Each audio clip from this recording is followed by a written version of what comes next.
to now, where a group of politicians, bureaucrats, and businessmen have, in a sense, taken over governance and policy making of the city.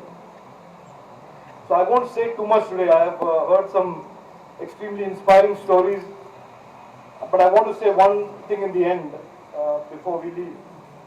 But let us start by understanding one fundamental principle, which I think all of you should understand. And my most respected Siddhalingam, he said, cities exist for citizens. This is the fundamental truism, this is the fundamental truth that we must all strongly believe. And all modern cities, every modern city in the world works on that basic fundamental principle.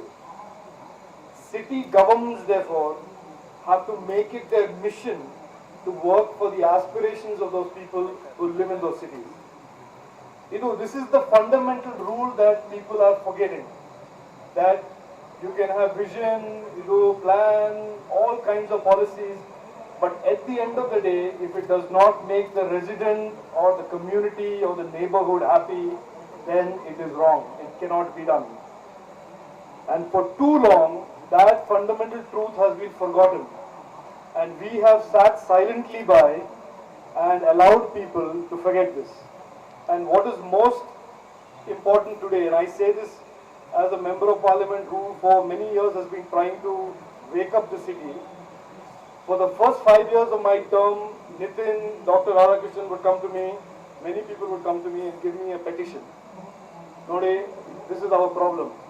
They'll give the petition to me, I will go, then Chief Minister, new Chief Minister, Bangalore District Minister, BBMP Commissioner, BDA Commissioner, everybody. And invariably, because I have 100 things on my table, this will become one more issue. But the most important problem was the people who brought the petition to me never followed up. And that is the fundamental change that is now happening. That the problems are to be solved by the residents. People like me can help you solve the problem. We can be partners to solving a problem. That is why when Siddhalingam said, you cannot forget the problem and you cannot say, you do the horata and I will sit and watch some TV in the house. Well, Agila, we have to understand that our city is under threat. If we are determined to take it back, we all have to play our role. It is outsourcing model. You cannot outsource this to 5 people on the dais or 3 RWAs and 4. This has to be a partnership between RWAs, political leaders, intellectuals and the media.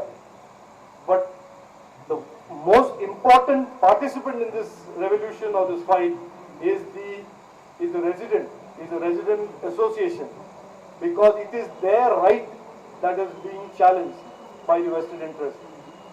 We are all powers of attorney holders on behalf of you. We can fight the battle for you provided you are in the battle with us. So Adu, that is the most important thing that I want to tell you. This battle can be won.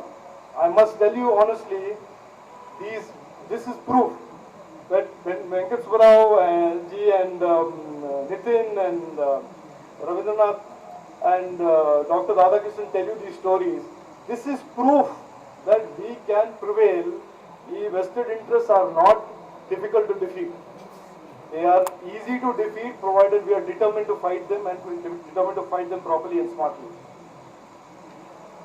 So I will not say too much more, excepting I will say that this is not a minor issue.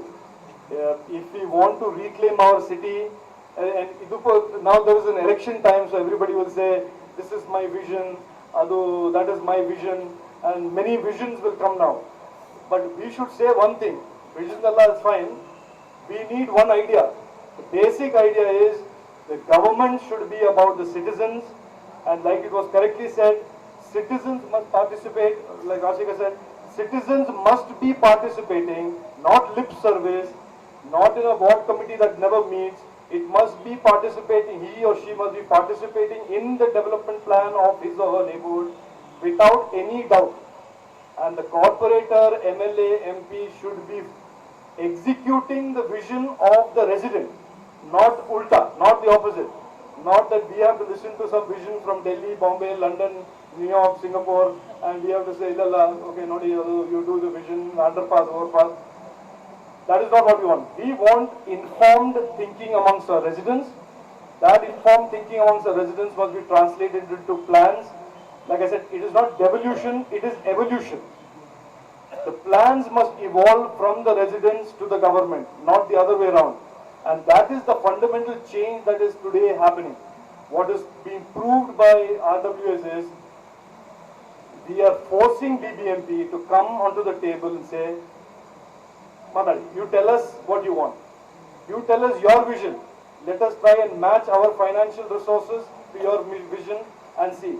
That is why the fundamental issue of saying we want more road capacity. We don't want road widening. We don't want underpass. We want more road capacity on arterial road means you have to go elevated. It cannot be any other way. So I congratulate you for doing this. I am most I feel today after 7 years in politics, for the first time, when I see all of you, that this is a battle that can be fought and won. So I congratulate Brace, I congratulate NDF, and for the inspiring presence of both Durasamavre and Siddhalingavre. Thank you for guiding this movement. And I pledge to you what I have done all along, I will continue to do. I will stand as a rock behind you. And the proof that this is now becoming uncomfortable for politicians is that now I am being made a target also by certain politicians. And I find that very flattering when people call me names in assembly. That means I am getting the attention of some politicians. That for me is a medal, so medal of honor. Thank you very much and thank you for having me today. Thank you, sir.